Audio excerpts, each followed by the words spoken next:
예, 해피 birthday. 교회의 교회됨에 대해서 어느 때나 고민해야 되지만 특별히 요즘처럼 하나님의 교회가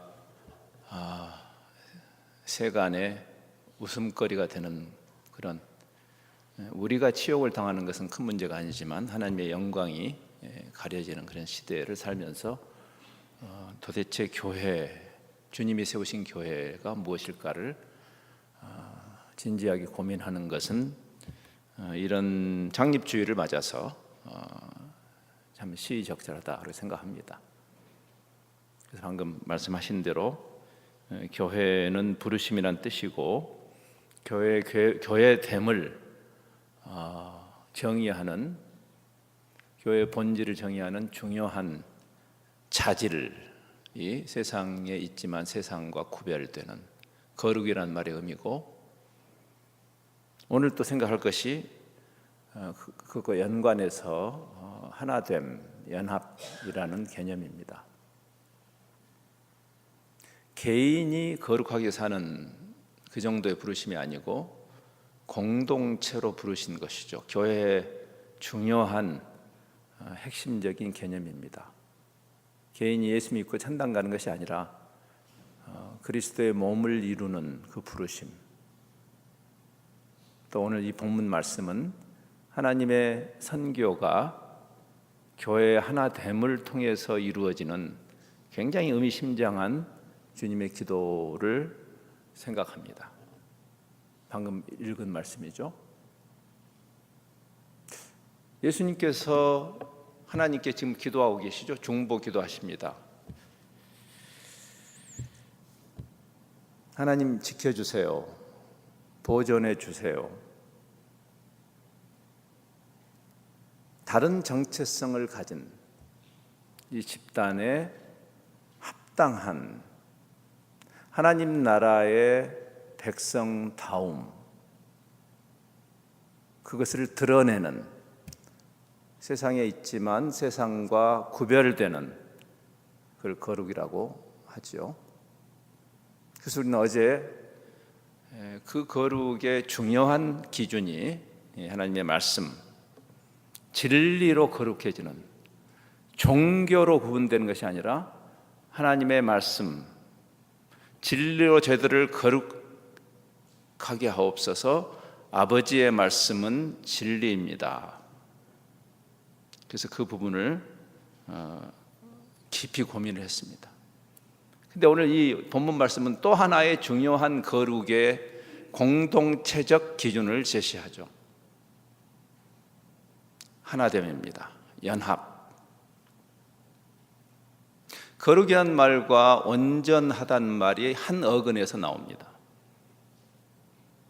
구약시대 제사를 드릴 때 망가진 동물을 하나님께 제사로 드릴 수 없었습니다. 그건 상징성이죠.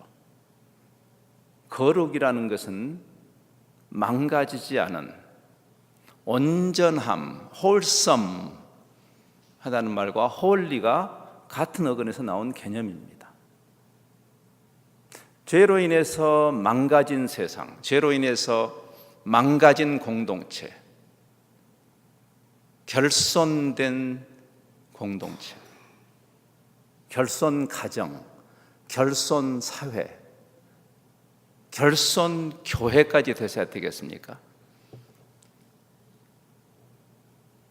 하나님께서 지켜주십시오라고 하는 이 오늘 본문의 기도는 이 공동체적 하나됨이 얼마나 우리의 복음 증거의 결정적인지를 보여주는 중요한 말씀이죠. 이 하나됨을 이해하려면 그냥 우리가 덕담 수준에서 우리가 싸우지 말고 잘 지내다 하는 그런 정도로 출발할 수가 없는 것이 오늘 예수님의 기도입니다. 하나님이 하시는 그 일에 우리가 참여한다, 우리가 for the world, 세상을 위한다고 할 때 사실은 우리가 세상을 구할 수 있는 것은 아닙니다. 하나님이 세상을 구하시죠. 하나님이 세상을 사랑해서 독생자를 보내셨죠. 삼위 하나님의 일이죠. 성부가 성자를 보내셨고 또 성부와 성자가 성령을 보내시는 그 하나님의 일에 우리가 이번에 많이 생각했지만 교회를 우리 인간들의 모임을 신적인 몸으로 부르시고 굉장히 높으신 부르심이고 그 하나님의 일에 동참케 하시는 우리가 연합이라는 개념을 이해하려면 하나님의 그 공동체를 이해해야 하는 것이죠. 아버지께서 나를 세상에 보내신 것 같이 나도 저희를 세상에 보내었습니다. 삼위 하나님의 선교에 우리가 들어가는 것이죠. 즉 우리가 하나님을 위해서 무슨 일을 하는 게 아니라 많은 분들이 착각하는 것이죠. 우리가 하나님을 도와드리고 하나님을 위해서 앵벌이 하는 것이 우리가 해야 할 일이 아니죠.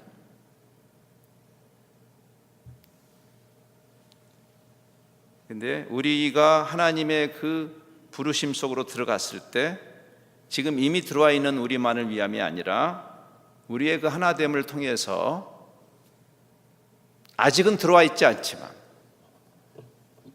우리의 인간의 3차원적 관점에서는 아직 이해할 수 없지만 시공간을 초월하시는 하나님의 관점에서는 그리스도의 교회는 지금 교회당 안에 들어와 있는 사람들만이 교회가 아닌 것을 이야기하는 것입니다. 하나님이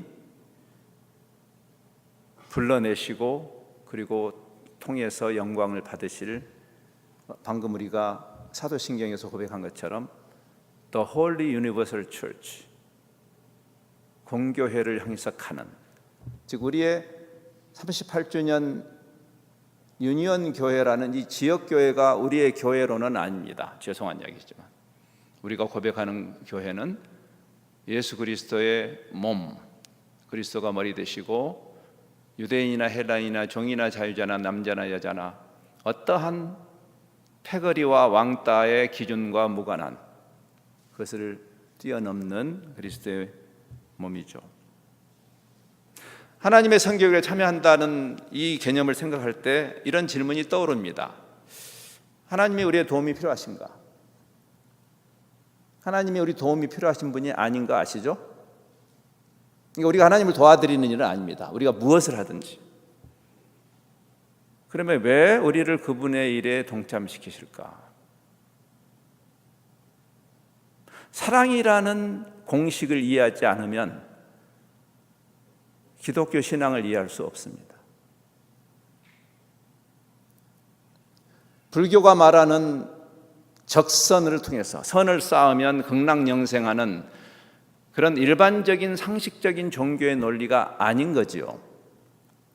하나님 세상을 사랑해서 독생자를 주신 것이고 우리를 그 사랑의 교감으로 부르시죠. 제가 이번에 한국에서 추석 명절을 오랜만에 보내고 이튿날 출국을 했습니다.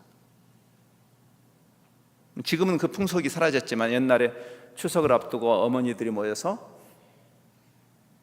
그 대가족의 부인들이 모여서 송편을 빚지 않았습니까? 그러면 막내 아이가 5살짜리가 쪼르르 와가지고 엄마 나도 빚을래. 대략 난감한 상황이죠. 그렇죠? 도움이 될까요? 도움이 안 됩니다. 방해만 안 해도. 근데 우리가 그 아이를 참여시키죠. 왜 그렇습니까? 야, 이제 네가 해라. 나 허리 아파서 안 되겠다. 그 아이를 앵벌이 보내려고 하는 것은 아닙니다. 사랑이에요, 사랑. 아버지께서 나를 보내신 것과 나를 사랑하신 것.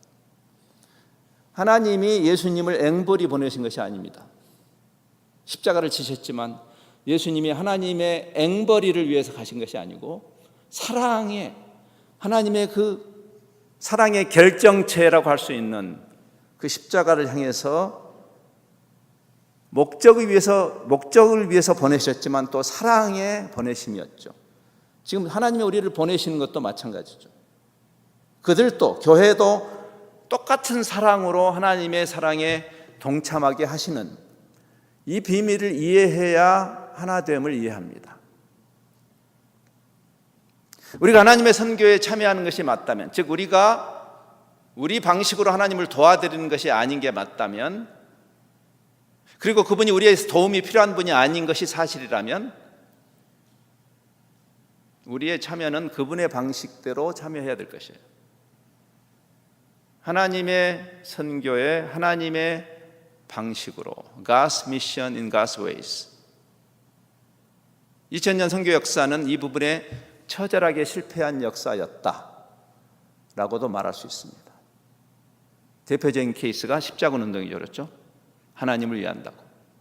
다메섹 도상에서 그리스도를 만나기 전에 바울을 생각해 보세요. 그래서 그냥 열심히 뭘 하는 것은 그렇게 좋은 일은 아닙니다. 올바른 관계 속에서 일이 일어나죠. 한 신학자는 이렇게 말합니다. 지금 예수께서 세상에서 자신의 통치를 구사하시는 방식은 그분의 몸된 교회, 우리가 하나님의 통치, 하나님의 백성이라고 했으니까 하나님의 백성은 왕이신 하나님의 통치를 받는 자들이죠. 그래서 그 교회를 통해서 하나님의 그 통치가 확산되는 하나님의 나라라는 개념이죠. 우리 인간이 주 대신 예수의 대행자가 되려면, 오늘 지금 이 17장의 기도가 그런 것입니다. 놀라운 기도예요. 예수님이 떠나시면서 그 자리에 우리를 두셨다. 여러분, 예수님의 자리에 교회를 두셨다. 영광스럽기도 하지만 두려운 부르심입니다. 교회라는 것은 영광스러운 공동체자 두려운 부르심이에요. 근데 그 대행자가 되려면 우리의 행동 방식에도 주님이 어떻게 하셨는가? 연약하고 온유하면서도 나는 온유하고 겸손하니 내 멍에를 메고 나와 함께 가자.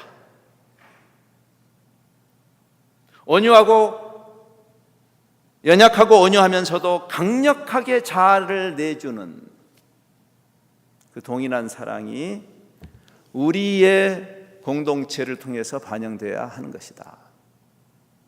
제가 이번에 몇 번 인용했던 남아공의 신약 학자인 보시라는 분은 그를 이렇게 말했어요.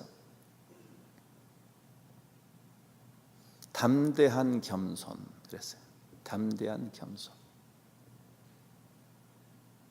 우리가 예수님께서 나를 따라올래? 그러면 자기를 부인하고 자기 십자가를 지고 따라오라 하는 그 우리의 대명령, 하나님의 선교에 참여하는 그 대원리를 한마디로 담대한 겸손이다 그랬어요. 겸손하지 않을 수는 없죠. 우리 어느 누구도 우리 힘으로 성취하는 것은 아니니까. 하나님의 일이니까 겸손할 수밖에 없죠. 우리의 부족함을 볼 때 겸손할 수밖에 없는 것이고, 그러나 동시에 이 일을 이루시는 분이 하나님이기 때문에 담대할 수밖에 또 없죠. 담대하지만 교만하지 않은, 겸허하지만 비굴하지 않은 그 공동체를 이야기하는 것이죠. 이것을 가능케 하는 게 바로 사랑인 것이죠. 사랑의 속성이죠. 사랑이 어떻게 자기중심적인 것이 사랑일 수 있어요. 자기중심성의 반대말이 사랑인 것을 바울도 사랑장에서 이야기하죠. 자기 방식을 고집하는 것은 사랑이 아닌 거죠. 우리 인간 관계에서, 대인 관계에서, 부부 관계에서, 부모와 자식과의 관계에서 처절하게 실패하는 이유가 그것이죠. 빗나간 사랑, 심지어는 부모의 빗나간 사랑, 부모의 욕심을 자식을 통해서 성취하려고 하는 자기의 주장은 그건 사랑이 아니라고 바울은 말합니다. 공동체를 공동체 되게 하는 핵심에 사랑이 있죠. 공동체를 세우는 사랑은 근원적으로, 적어도 성경이 정의하는 사랑, 이 미국이라는 이 현대사회의 천박한 사랑 정의 말고, 말초적인 그 사랑 말고 성경이 정의하는 사랑, 그것이 공동체를 세워요. 왜? 이타적이기 때문에. 공동체를 깨뜨리는 경쟁적 일 중독, 심지어는 교회 안에서도, 선교계에서도. 마리아와 마르다의 사례는 우리에게 많은 것을 생각하게 하죠. 오늘 목사님도 칼럼에 쓰셨지만 분골쇄신 일하기를 하나님이 원하시는 것이 아니라 사랑은 어뷰스하지 않습니다. 오히려 반대로 사랑에서 나오는 열정은 아름답습니다. 사랑에서 나오는 열정은 번아웃이 되지 않아요. 마르다가 열심히 주님을 섬기는 그 자체가 나쁜 것은 아니죠. 그러나 분명히 그 동기에 문제가 있었던 것 같습니다. 왜? 그 안에 쓴뿌리가 보였죠? 주님, 저 마리아 좀 어떻게 해주세요. 저 얌체 같은 애 좀 꾸중 좀 해주세요. 이미 자기 안에서 섬김을 하고 있지만 그게 사랑에서 나오는, 사랑이 에너지를 주는 그 섬김이 아니었던 게죠. 주님이 그것을 보신 거죠. 마리아가 더 좋은 선택을 했다. 존재와 행위, 우리가 사랑하는 자가 사랑의 수고를 하는 것은 아름답습니다. 사랑이 없는데 수고하는 것은 쓴뿌리를 내는 것이고, 우리가 하나님을 위해서 앵벌이 할 필요는 없는 것이에요. 하나님은 그것을 원치 않으시니까. 이야기를 왜 하는가요? 이게 공동체의 핵심이고 하나됨을 향한 가장 근원적인 개념이기 때문에 지금 예수님이 여기 그 기도를 하시는 것이죠. 이것은 증인이 하나님의 통치를 받는다고 할 때 이번에 거듭 나왔던 하나님의 하나님 되심을 생각하면 하나님의 하나님 되심의 가장 빼어난 두 개의 속성, 하나님의 공의, 하나님의 사랑의 반영이기도 합니다. 이것은 구약 성경에 반복적으로 나오는 세트죠. 사랑과 공의 또는 은혜와 진리, 같은 이야기입니다. 신약에 와서는 사랑과 은혜가 두 개의 단어로 표현이 되죠. 그러나 구약의 헤세드는 같은 단어입니다. 한 단어입니다. 사랑은 은혜고 은혜는 사랑이에요. 여러분, 사랑하는데 사랑을 조건부로 하는 것을 사랑이라고 말할 수 있습니까? 세상에서는 그렇게 말할지 모르죠. 부모가 자식을 키워서 잡아먹기 위해서 사랑하십니까? 제가 우리 아이들이 이제 다 커서 요즘 제가 오히려 아이들이 저에게 많이 섬겨주는 것은 감사하지만 내가 이 히든 어젠다를 가지고 그 아이들을 사랑한 건 아니거든요. 헤세드, 하나님의 사랑. 사랑은 은혜인 거죠. 그래서 그러나 그 하나님의 사랑은 깡패의 의리는 아닙니다. 불의를 용납하는 것은 아니죠. 그렇죠?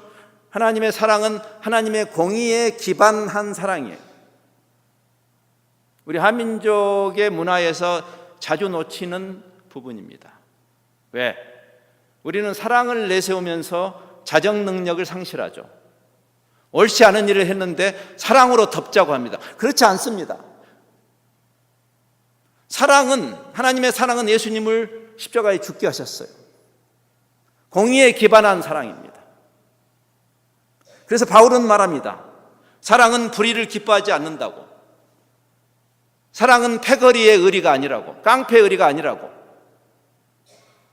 깡패의 의리라는 말처럼 잘못 조합된 단어도 없을 겁니다. 깡패는 의리가 없습니다. 오를 의지하거든요. 깡패는 의리가 없습니다. 참고로 깡패는 의리가 없습니다. 야합이 있을 뿐이죠. 헤롯과 빌라도가 예수님을 죽이기로 야합한 것처럼. 그게 의리입니까? 하나님의 사랑은 우리의 정이 아닙니다. 코리안들이 말하는 정 아닙니다. 우리가 남이가 하는,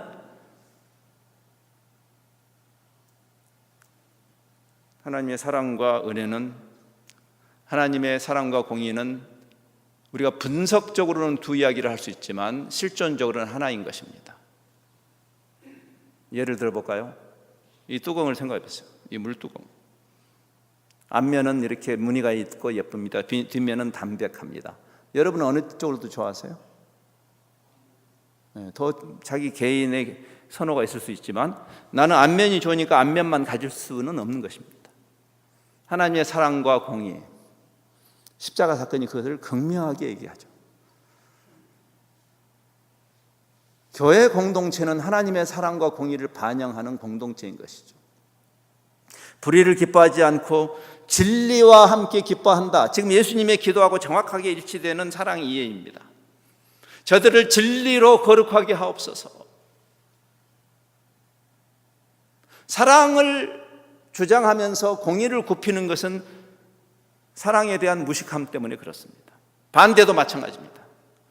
교회에서 법이요 공의를 이야기하면서 찬바람 쌩쌩 부는 것도 하나님의 공의는 아닙니다. 사랑에 기반한 공의이고 공의에 기반한 사랑입니다. 그래서 정의는 그 하나님의 사랑과 공의의 통치를 받는 자들이죠.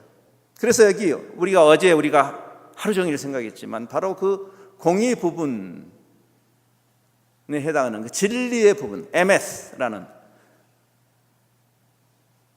참됨, 바름, righteousness라는 또는 justice도 포함되겠죠. 거룩. 그를 우리는 어제 하루 종일 생각했어요. 그들을 진리로 거룩하게 하옵소서. 아버지의 말씀은 진리입니다. 또 그들을 위하여 내가 나를 거룩하게 하오니 이는 그들도 진리로 거룩함을 얻게 하려 함이니이다. 이 부분이 한 축이라면 동시에 이 예수님의 기도는 사랑을 언급하죠. 연합이라는 개념은 여기서 나오는 것입니다. 그래서 사랑이라는 단어를 쓰기도 하지만 하나됨이라는 단어를 쓰시는 이유죠. 아버지여, 아버지께서 내 안에, 내가 아버지 안에, 즉 하나님이 여러분이 아니고 하나이신 것을 보여주죠. God is a community. 하나님은 공동체이신 것이죠. 우리가 교회의 하나됨의 원본이시죠. 원본.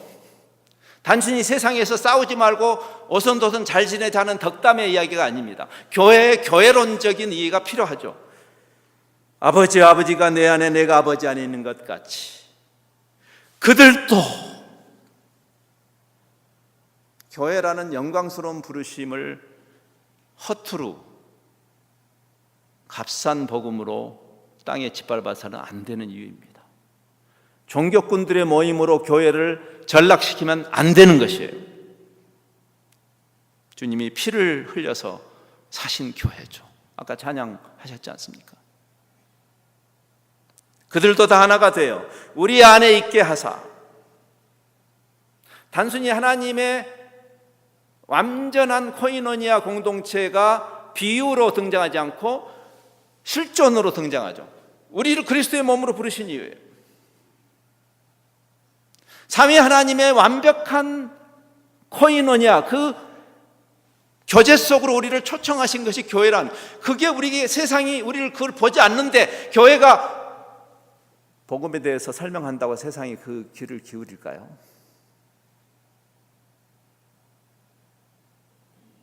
그래서 그들도 하나가 되어 우리 안에 있게 하사 세상이 비로소 저 사람들은 믿을 수 있다.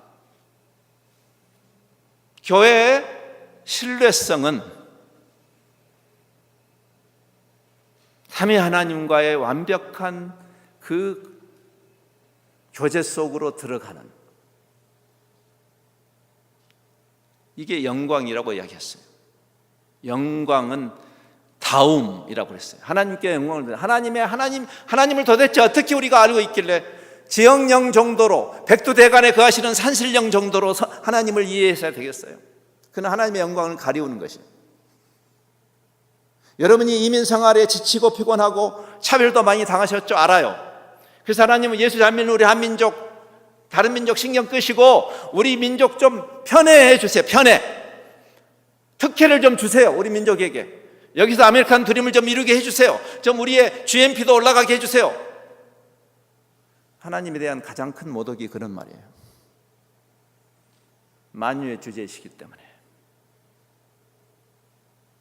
하나님께 영광 돌리다는 말이고, 교회됨이 교회의 영광이죠. 어떤 부르심인데, 교회가 어떤 놀라운 부르심인데 인간들의 패거리 집단으로 만들고 있는 우리가 그리스도의 대원수라고 보네퍼는 말했습니다.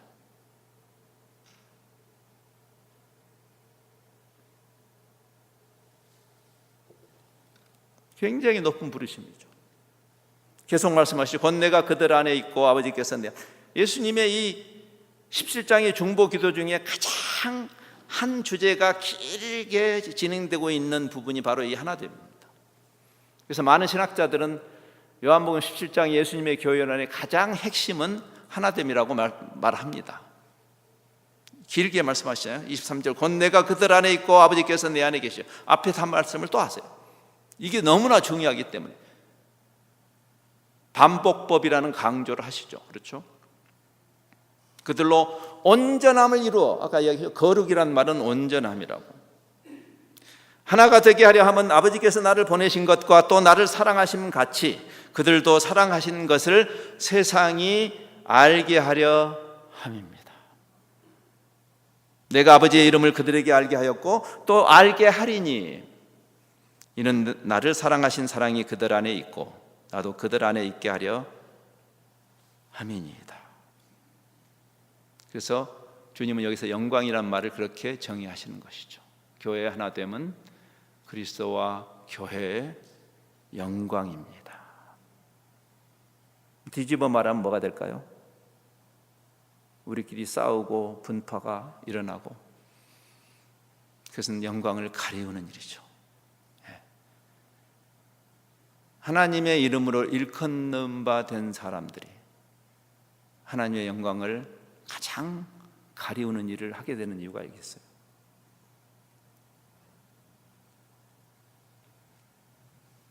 그래서 복음의 본질이 샬롬인 것을 여기서 생각하게 되죠. 아, 그렇구나. 하나됨이 왜 이렇게 중요한가? 복음이 뭔가? 구원이 뭔가? 영적인 로또가 당첨돼서 천당 가는 것이 구원이 아니라 죄로 인해서 깨어진 창세기 13장의 그 원죄가 하나님과의 관계, 하나님 우리를 원래 창조하실 때 하나님의 형상으로 만들어서 사랑의 대상으로 우리를 창조하셨어요. 원래 십자가가 오기 전에 이미. 그래서 하나님의 원래적인 의도였어요.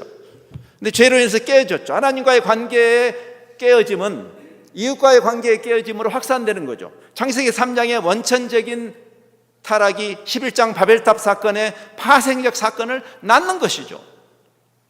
그러면 지금 인류 평화의 문제를 단순히 유엔이나 G12가 해결할 수 없는 이유가 여기 있어요. 왜? 근원적인 치료를 해야 되니까. 우리가 복음의 승부수를 거는 이유죠.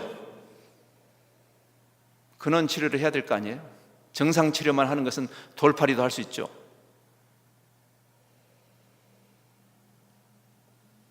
그래서 화해의 복음이라고. 탕자의 비유는 그를 보여주죠. 그렇죠?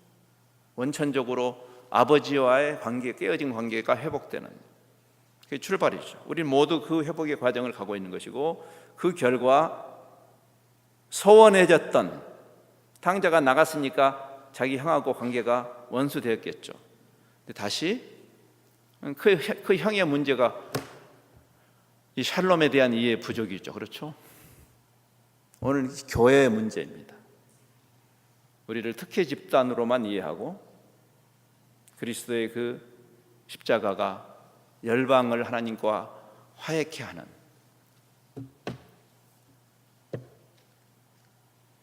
그래서 주님을 샬롬으로 정의하죠. The Prince of Peace, 평화의 왕. 지극히 높은 곳에서는 하나님께 영광이고 땅에는 샬롬이로다. 메시아가 오셨을 때 그 이야기를 하죠. 그렇죠?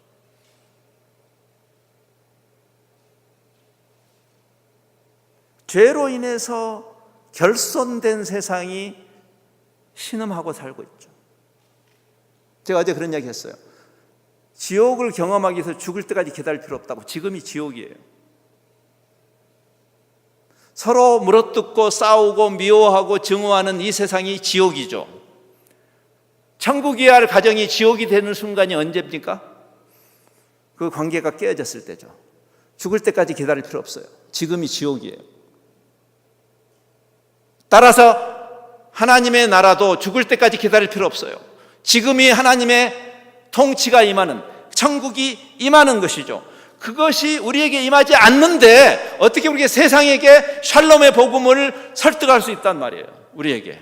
그래서 이 일이 중요한 것이에요. 어제도 이야기했지만 얼만큼 말을 잘하는가가 아니라 얼만큼 법을 잘하는가가 아니라 그 사람이 신뢰할 만한 사람인가. 법정에서는 수많은 적폐들을 보면서 우리가 그 사람이 얼만큼 법학부를 1등으로 졸업했는지 그건 아무 이슈가 아니에요. 법의 정신을 정말 이해하고 소화한 사람인가? 그 사람의 증언을 신뢰할 수 있는가?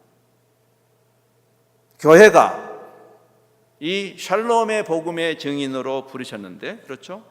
우리 안에 샬롬이 없다면 원인 무효죠. 우리는 아무것도 할 수 없는 집단이죠.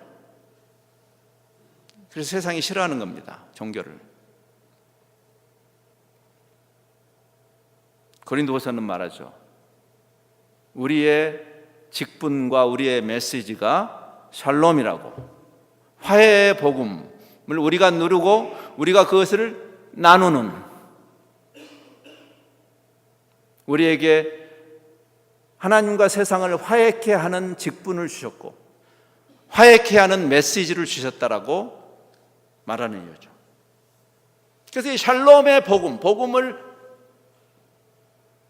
화해의 복음으로 성경이 정의한다면 당연하게 그것을 퍼뜨리는 우리가 그 하나됨을 경험해야 되는 거죠. 아버지여, 아버지께서 내 안에, 내가 아버지 안에 있는 것 같이 그들도 다 하나가 되어 세상이 우리를 믿음직한, 초대교회의 힘이었습니다. 이게 잘 아시죠? 초대교회는요 전도 못했습니다. 초대교회 문서에 전도한 기록이 하나도 없습니다. 전도를 안 했는데 전도가 됐어요. 어떻게 그랬을까요?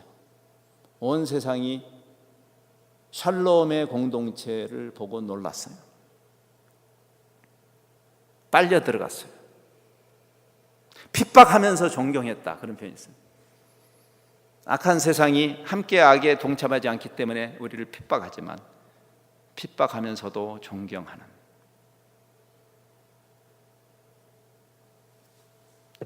그래서 가장 근원으로 우리는 가야 돼요. 아, 그렇구나. 예수님의 중보기도를 보니까 우리의 하나됨이 아까도 말한 것처럼 단순히 인간들이 오손도손 잘 싸우지 말고 살자라는 그런 윤리도덕적인 덕담의 이야기가 아니고 우리의 정체성 자체가 삼위 하나님의 그 공동체 속으로 우리를 초청하신 거구나. 거룩하신 아버지여, 내게 주신 아버지의 이름으로 그들을 보전하사, 뭘 지켜야 되냐면 우리와 같이 그들도 하나가 되게 하소서. 우리와 같이 삼위 하나님이 서로 경쟁하고 반목하고 싸우시는 하나님이 아니죠. 아버지요, 아버지께서 내 안에, 내가 아버지 안에 있는 것 같이 그들도 다 하나가 돼요. 굉장히 중요한, 반복적으로 예수님께서 말씀하시는, 그래서 기본적으로 우리가 하나님이 공동체시라는 그 사실을 이해할 때, 왜? 우리를 하나님의 형상으로 만드셨으니까. 인간을 이해하려면 하나님을 이해해야 되는 이유가 여기 있어요. 아셨어요? 앤스로폴로지를 이해하려면 티올로지를 이해해야 돼요. 왜? 하나님이 하나님의 형상으로, 하나님의 모든 창조물 중에 유일하게 인간을 하나님의 형상으로 만드셨기 때문이에요. 그래서 삼위 하나님을 이해해야 돼요. 단순한 심리학 정도로는 안 되는 거예요. 그래서 단순한 사회학 정도로는 안 되는 거예요. 그 학문도 중요하지만, 현상을 이해하는 데 도움이 되지만, 그러나 원천적으로 하나님이 우리를 하나님의 형상으로 만드셨기 때문에, 근데 그 하나님은 공동체세요. 신자유주의가 팽배한 이 미국에서 사시는 여러분들이 참으로 고민하면서 그 개인주의에서 벗어나야 돼요. 개인주의의 그 포이즌에서 벗어나지 않으면 안 되는 것이에요. 하나님이 우리를 사회적인 존재로 만드셨기 때문에. 왜? 하나님이 사회적인 존재시니까. 다신론이나 삼신론이 아니에요. 그래서 삼위일체론, 우리가 성부, 성자, 성령을 이야기하면 이슬람 무슬림들이 그럽니다. 우리는 유일하신 참 하나님 알라를 믿는데 니네들은 다신론자구나. 아니에요. 그럼 어디서 구분되는 거예요? 여러분, 옛날에 그레코 로만 월드의 그 다신론을 생각해 보세요. 다신론은 근본적으로 신들의 전쟁이죠. 그렇죠? 신들이 서로, 즉 신자유주의입니다. 그게 신자유주의, 자본주의. 모든 사람들이, 모든 개인이 무한 경쟁에 뛰어들어서 상대방을 뒷바꾸라도 내 이윤을 극대화하려고 하는, 조심하셔야 돼요, 여러분. 공산주의도 조심해야 되지만 자본주의도 조심해야 되는 이유예요. 어제 얘기했죠? 좌로나 우로나 치우치지 않는 거라고. 진리는 좌도 아니고 우도 아니에요. 공산주의도 아니고 자본주의도 아니에요. 이데올로기가 아니에요. 거기에 함몰돼서는 안 돼요. 그리스도인들이, 교회가. 슬픈 일입니다.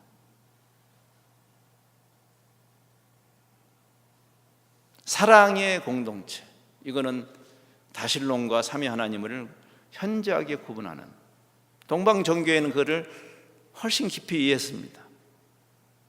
세 개의 그릭 단어로 이해했어요. 삼위 하나님은 좀 어려운 말이지만 바깥, 타자를 향하는 사랑, 서로. 사랑의 특성이라고 그랬죠? 사랑은 서로를 위해요. 엑스타시스라는 말은 그런 말이에요. 상대방을 향해서 서 있다는 말이에요. 코이노니아, 많이 배우시죠? 우리 교제, 친밀한 교제. 그냥 안녕하세요, 뭐 또 봬요, 이 정도 이야기가 아니죠. 공동체적 나눔이죠. 그리고 또 하나, 페리코레시스라는 단어가 있는데 상호 내주. 하나님이 그리스도 안에, 그리스도가 하나님 안에. 예수님 우리를 초청하실 때 티켓 하나 주면서 이거 잘 갖고 있어, 그러면 천당 간다, 그렇게 하지 않았어요. 우리가 왜 세례를 받는 거예요? 천당 가면 되지. 그리스도 안에 들어가는 거예요. 우리가 왜 성만찬을 하는 거예요? 그리스도의 몸 안으로 들어가는 거예요. In Christ라는 말을 쓰는 거예요. In Christ라는 표현은 굉장히 기독교 안에 독특한 표현입니다. 믿는다는 말은 어떤 사상을 머리로 받아들인다는 말이 아닌 거죠. 믿는다는 그 단어가 원래는 타동사이기 때문에 그냥 목적어가 오면 돼요. 내가 무엇을 믿는다. 뭐 여러분 사도신경 가시잖아요. 나는 이것을 믿습니다. 근데 예수님과의 관계에서 예수님을 믿는 것은 예수가 어떤 분이라고 믿는 그 정도의 고백이 아니고 believe in Christ. 문법적으로 틀린 말을 쓰고 있어요, 사실. 왠지 아세요? 이게 친밀한 관계 속으로의 초청이기 때문에 그래요.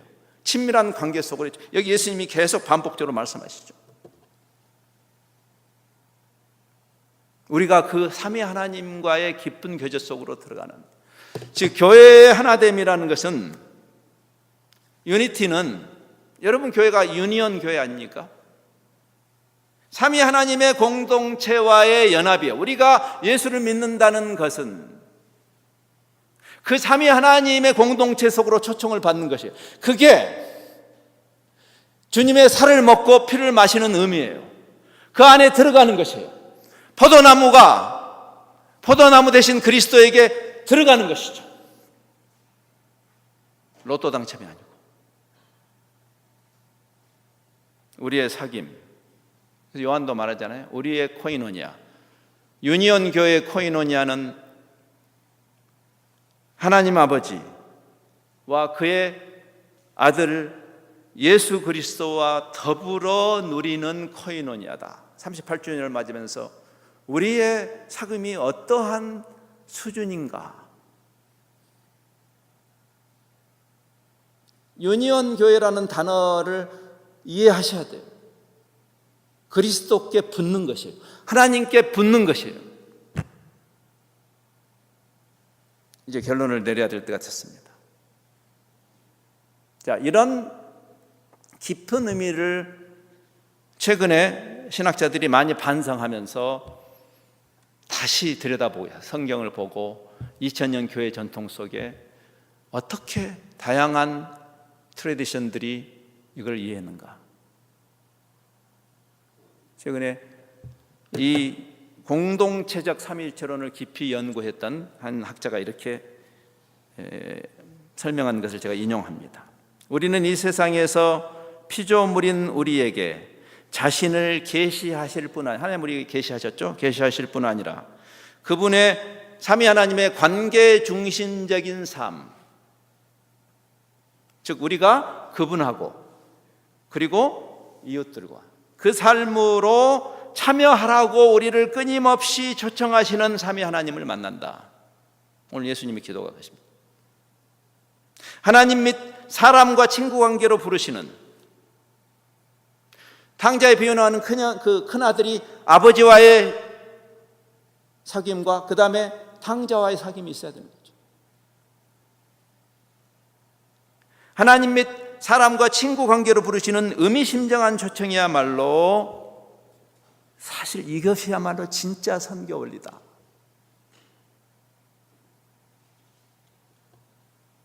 교회는 삼위일체 공동체이고 삼위일체 공동체로 부름받았다. 교회의 본질은 삼위일체 공동체에 우리가 들어가는 것이 교회다. 그리고 그것을 구현하도록 부르심을 받았다. 오늘 오후에 생각할 마지막 선교적 개념은 여기서 나오는 것이에요. 이 주장을 여러 각도로 성경에서 검증할 수 있지만 가장 탁월한 말씀이 바로 오늘 본문 말씀이라고 이 학자도 이야기하고 있어요. 요한복음 17장에 기록된 예수님의 기도.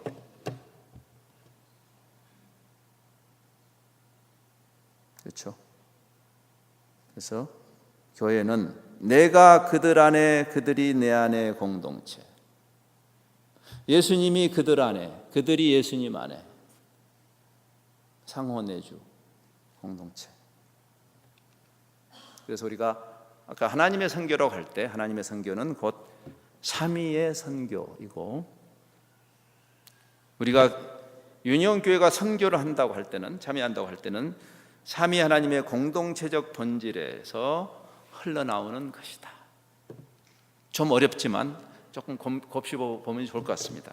최근에 한국의 그 JTBC라는 TV에서 한국 교계를 좀 꼬집는 그런 앵커 브리핑이 한번 있었죠. 굉장히 아팠습니다.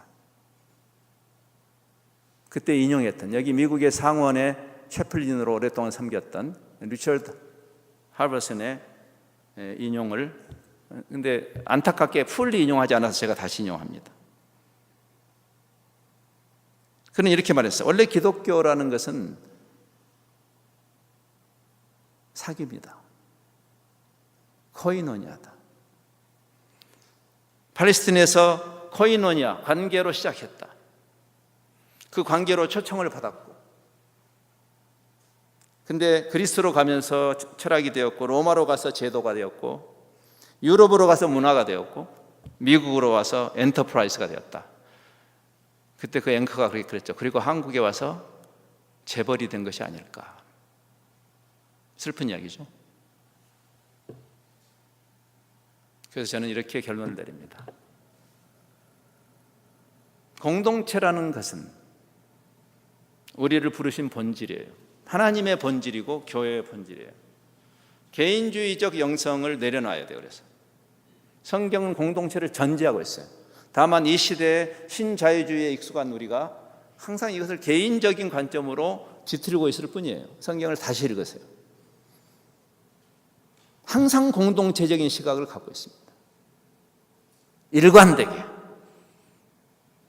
아브라함을 부르시다 때면 아브라함으로 대변되는 히브리인 이스라엘 공동체를 부르시는 거죠. 언약 공동체죠. 개인이 천당 가는 개념이 아니라 교회 공동체로 부르시죠.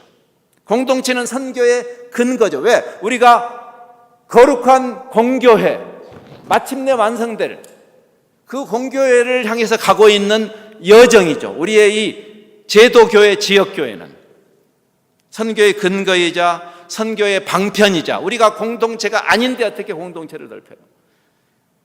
그거 선교의 목표예요. 경쟁적 파워게임을 통해서 우리의 영역을 확장하는 그런 패거리가 아니고, 식민주의적, 신자유주의적 패러다임을 버리고 성경이 우리에게 보여주는, 즉 그것은 뭘까요? 이 주변에는 모든 교회보다 유니온 교회가 더 커져야 된다는 그런 천박한 꿈도 버려야 되는 것이에요. 유니온 교회가 커지는 게 중요한 게 아니라 예수 그리스도의 몸이 완성되는 게 중요한 것이니까. 그게 오늘 3부에서 우리가 고민할 사명이에요. 교회의 완성이죠. 그래서 하나님과의 관계가 회복된 공동체가 아직은 작은 모임일지라도 점점 그 샬롬의 영향력을 확장하고 그 샬롬 공동체가 더 확장되는, 그래서 마침내 각 나라와 종족과 백성과 언어에서 수많은 사람들이 하나님께서 궁극적으로 꿈꾸시는 그 완성된 공동체로 모여서 삼위 하나님 공동체와 함께 주야로 교감하고 하나님을 우러르고 찬양하고 가장 인간이 만족감과 행복감이 극도에 달한 상태라고 전통적으로 개인주의적 심리학을 했던 이 심리학계도 인정을 하고 있어요. 최근에 공동체 심리학이라는 그런 말도 나오기 시작했어요. 옛날에는 이 개인주의적 사고를 했던 학자들이 공동체란 말을 굉장히 우습게 봤어요. 이거는 무슨 아주 학문이 부족한 사람들이 하는 소리라고 생각했어요. 근데 최근에 서양식 인문학에 심각한 문제가 있다는 것을 자기들이 인정하기 시작하고, 그렇다. 복음을 덮더라도, 기독교를 떠나서라도 우리가 경험하죠. 자연 공동체가 살아있던 시대가 삶의 질이 높았던 때 아닙니까? 이 세상에서 가장 GNP가 낮은 나라가 행복 지수가 왜 높다고 생각하세요? 한번 생각해 보세요. 근데 그 정도의 이 세상의 자연 공동체 정도가 아니라 하나님은 교회에게 높은 목표를 주십니다. 삼위 하나님의 완전한 사귐처럼 우리가 그 사귐 속으로 들어가는 38주년을 맞으면서 유니온 교회라는 그 단어에 걸맞은 삼위 하나님과의 그 유니온 속으로 실제로 들어가는 그런 중요한 전환기가 되는 복된 셀리브레이션을 하는 오늘 하루 그리고 오는 일정이 되기를 바랍니다. 기도하겠습니다.